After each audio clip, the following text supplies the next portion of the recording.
cold killed more soldiers in World War II than enemy fire. On the Eastern Front, temperatures dropped to minus 49 degrees Fahrenheit.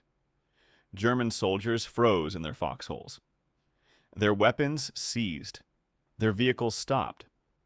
Their bodies simply gave out. The winter of 1941 was the coldest European winter of the 20th century. General Fedor von Bock reported temperatures that modern thermometers struggle to measure. Men who survived enemy bullets died in their sleep from hypothermia.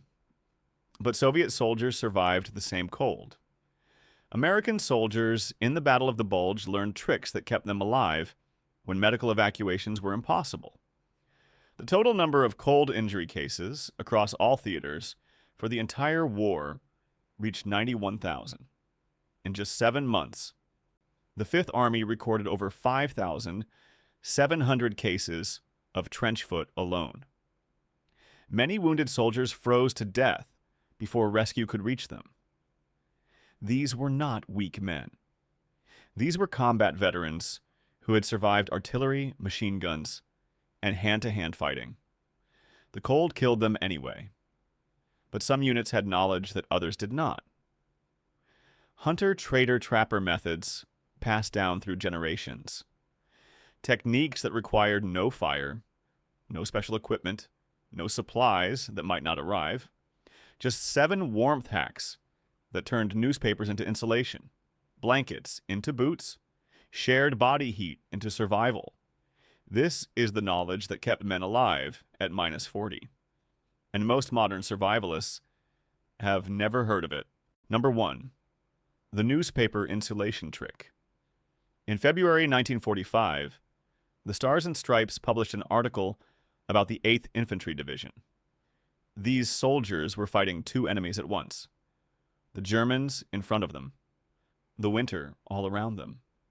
And they were winning both fights using what they called hunter-trader-trapper methods. One of their secrets was newspaper. Paper is a good insulator. The article stated this directly. A few sheets of paper wrapped around the upper part of the body, between the shirts, becomes a buffer to keep the raw biting wind from gnawing at the chest. The technique was simple. Take any newspaper, wrap it around your torso under your outer shirt. The paper creates a windproof barrier. More importantly, it traps dead airspace between the fibers. Here is what most people do not understand about insulation. The material itself does not keep you warm. The trapped air does. Newspaper creates thousands of tiny air pockets.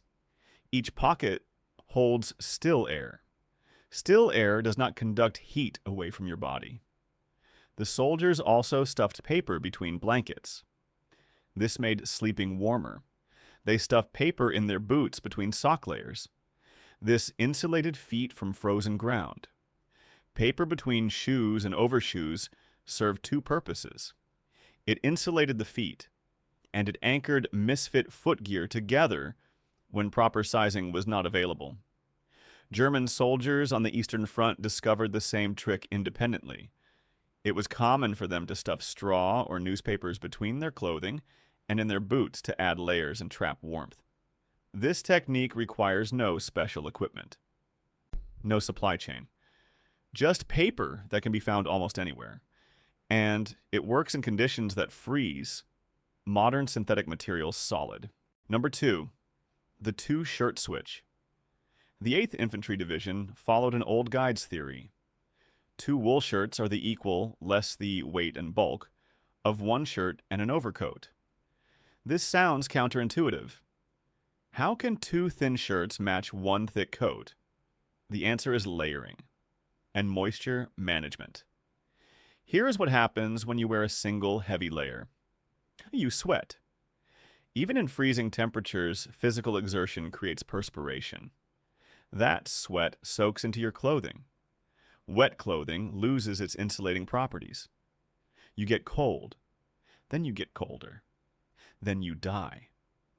The 2-shirt system solves this problem. Wear 2 wool shirts. Switch them daily. When sleeping in a cellar or foxhole for the night, take off the shirt next to your body. That shirt is damp from perspiration, even if you cannot feel it. Let that shirt dry while you sleep. In the morning, put the dried shirt on as your outer layer. The fresh, dry shirt goes against your skin. Rotate every day. This keeps one shirt always dry against your skin. The outer shirt blocks wind and provides insulation. The inner shirt wicks moisture away from your body. The soldiers had a saying, "Cotton kills." Cotton absorbs moisture and holds it. Wet cotton has no insulating value. It actually conducts heat away from your body faster than bare skin. Wool retains 80% of its insulating properties, even when wet. This is why every piece of cold weather military clothing in World War II was made from wool. 2 wool shirts. Switch daily. Stay alive. Number 3, the armpit warming technique. Your armpits are body hot boxes. That phrase comes directly from the 8th Infantry Division medics. They used it to describe why certain warming techniques worked when others failed. The method for cold hands was simple. Poke your bare hands under your armpits, right next to the skin, not over your shirt, against bare flesh. The heat of your body soon unlimbers cold, stiffened fingers. This works because of anatomy. Major blood vessels run through your armpit region. These vessels carry warm blood from your core. When you place cold hands against these vessels, heat transfers rapidly. Your body prioritizes core temperature above everything else. When you are cold, blood withdraws from your extremities to protect vital organs. This is why fingers and toes freeze first. By warming your hands at the core, you're working with your body's survival instincts instead of against them. The medics extended this principle further. They tucked morphine syrettes under their armpits to keep the medicine from freezing.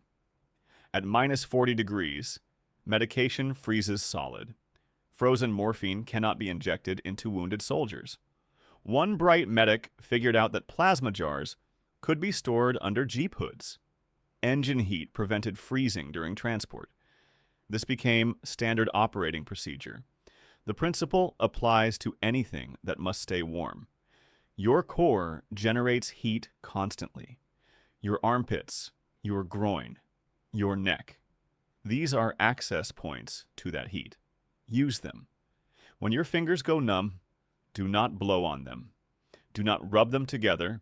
Shove them in your armpits and wait. Number 4, the blanket muff foot warmer. Trench foot killed more soldiers than frostbite. The condition occurs when feet remain wet and cold for extended periods. Blood vessels constrict, tissue begins to die. Eventually, the foot must be amputated. The 8th Infantry Division had a technique that cut trench foot considerably. At night, they removed their soggy combat boots and socks. They massaged their feet thoroughly. Then they pulled blanket muffs onto their bare feet. These muffs were simple to make. Cut 4 oversized patterns from discarded blankets. Sew them together into foot-shaped pouches. The soldiers called them Tootsie Warmers. After pulling the muffs onto bare feet, they pulled overshoes over the muffs. This kept feet dry and warm while sleeping. Meanwhile, boots and socks dried out. In the morning, feet went back into dry footwear. Private John W. Pugh from Youngstown, Ohio, shared an additional trick. When I find a cellar to sleep in, I get a can and fill it with pebbles. I heat the can and pebbles over a fire. Just before I turn in for the night, I dump the hot pebbles into my socks. Then I stuff the socks into my shoes. When I get up, shoes and socks are dry and warm. He noted that this trick required more frequent dubbing. That meant applying waterproofing to the leather. But the trade-off was worth it. You would not get laid up with trench foot. The key insight is this. Wet feet at night mean cold feet in the morning. Cold feet mean reduced blood flow. Reduced blood flow means tissue death. Dry your feet. Warm your feet. Save your feet. Number 5. The two-man foxhole system. Private Joe F. Edel from the 266th Field Artillery shared advice that saved lives. Dig two-man foxholes. Here is his sound reason. By using a two-man hole, we have 10 blankets to keep us warm instead of 5. We sleep on 4 and have 6 for covering up. The math is simple. 2 soldiers. 5 blankets each. 10 total. Shared warmth in shared space. But the physics are more important than the math. 2 bodies generate twice the heat. That heat stays trapped in a smaller space. The temperature inside a two-man foxhole is significantly warmer than 2 separate one-man holes. Attiel described their setup.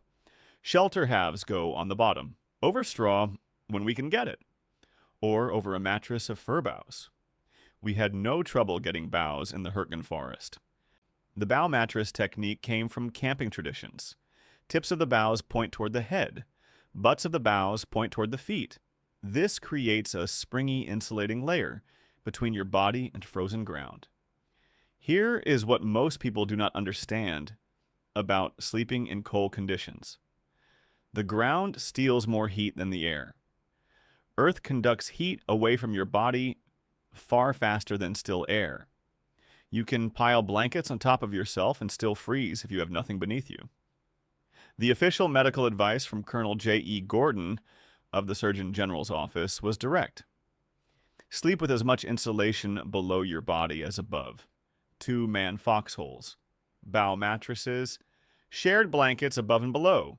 This system kept men alive through the coldest winter in European history. Number 6. The field jacket blanket liner. Private John W. Pugh offered another tip for walloping the weather. I line my field jacket with a piece of old blanket. Here's how to do it.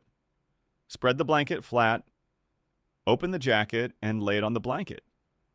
Cut a pattern around the outside of the jacket. Do not bother with sleeves. The lining can be pinned or sewn to the inside of the blouse. This technique required no supply chain. Damaged blankets were everywhere. Equipment abandoned by retreating forces. Supplies from dead soldiers. Scraps that would otherwise be discarded. The blanket liner added an insulation layer without adding bulk. Wool blanket material retained heat even when damp. The custom fit meant no gaps where cold air could penetrate. Colonel Gordon from the Surgeon General's office added a critical detail. Wear your field jacket above your sweater. Cotton should always be worn on top of wool. This sounds backwards. But the reasoning is sound. Cotton blocks wind. Wool insulates. When wind penetrates your outer layer, it strips heat from whatever is beneath. If wool is on the outside, wind blows right through the weave. Put cotton on top. The wind hits the cotton and stops. The wool beneath traps warm air against your body. The soldiers also made mittens from discarded blankets, cut 4 oversized patterns, sew them together, cut a slit in the right palm for a trigger finger exit when quick fire was needed. Tie the mittens on a long cord draped around the neck, like dog sled drivers do. The mittens will not go absent without leave. Number 7. The Soviet Valenki and Telegraphic system. While American soldiers improvised, Soviet soldiers arrived with centuries of survival knowledge built into their uniforms. The Valenki was perhaps the most important piece of equipment on the Eastern Front. These were felt boots, made entirely from hardened felted wool. No seams, no stitching, just compressed wool fibers shaped into boot form. Valenki resist temperatures down to minus 40 degrees Celsius. That is minus 40 Fahrenheit, the point where both scales meet. German soldiers stripped Valenki from captured Soviet soldiers, from dead Soviet soldiers, from anyone they could find. The felt boots meant survival. The Telegraphic was equally critical. This was a cotton wool padded waterproof jacket. Quilted construction created air pockets throughout the garment. The quilting trapped body heat while blocking wind and moisture. The Telegraphic was part of the Red Army winter uniform. From the 1930s, through the 1960s.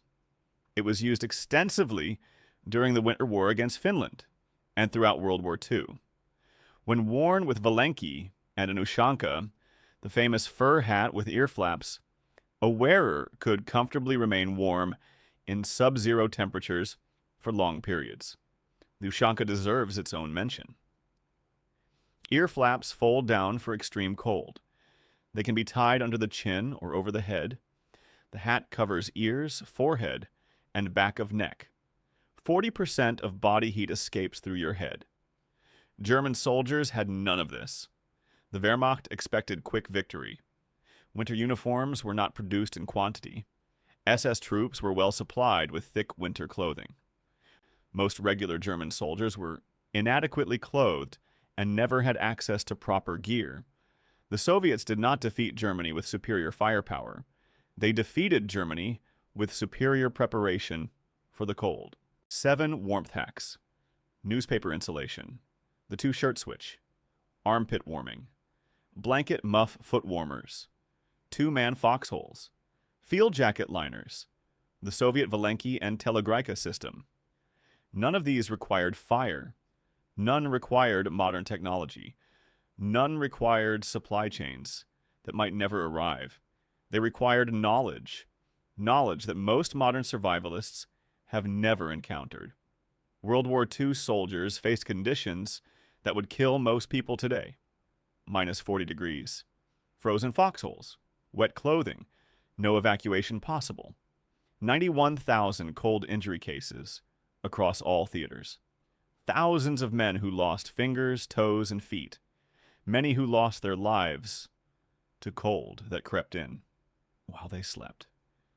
But the men who knew these techniques survived. The 8th Infantry Division called them hunter-trader, trapper methods. Wisdom from the North Woods applied to European battlefields. Knowledge passed down through generations of people who lived with winter as a constant companion. That knowledge almost disappeared. Modern gear creates the illusion that technology has replaced wisdom, that synthetic materials have made traditional techniques obsolete. They have not. At minus 40 degrees, knowledge still matters more than equipment. These 7 hacks still work. And now you know them too. Stay warm, stay alive.